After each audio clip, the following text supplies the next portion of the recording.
குட்டீஸ், இன்னைக்கு நம்ம ஒரு அழகான கதைய பார்க்க போறோம். ஒரு கிராமத்துல ரொம்பவும் அமைதியான ஒரு குளம் இருந்துச்சு. அந்த குளத்துல ஒரு சின்ன தவளை வாழ்ந்து வந்துச்சு. அதுக்கு உலகம்னா அந்த குளம் மட்டும் தான். மத்தபடி வேற உலகம் இருக்கிறது அதோட கண்ணுக்கு தெரியல.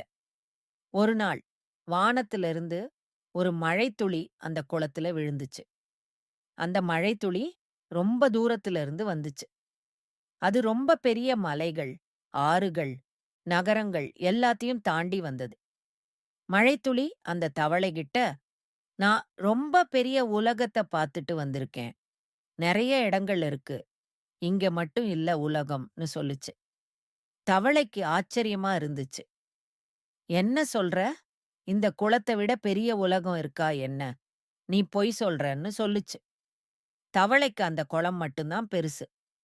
மழைத்துளி சிரிச்சுக்கிட்டே, "இல்ல, நான் பொய் சொல்லல.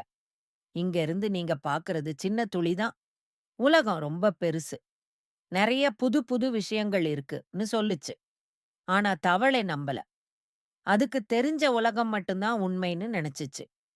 மழைத்துளி அந்த குளத்துல மெதுவா கலந்து போச்சு. கொஞ்ச நாள் கழிச்சு அந்த குளத்துல தண்ணி கொஞ்சம் கொஞ்சமா குறைய ஆரம்பிச்சுது. வெயில் அதிகமா ஆக ஆக குளத்தோட தண்ணி வத்தி போச்சு. தவளைக்கு ரொம்ப பயமா இருந்துச்சு. அப்போ அந்த குளத்துல இருந்து ஒரு சின்ன ஓடை பக்கத்துல இருந்த ஒரு பெரிய ஆற்றுக்கு தண்ணி எடுத்துட்டு போச்சு. அந்த ஓடை வழியா தவளை மெதுவா ஊர்ந்து போச்சு.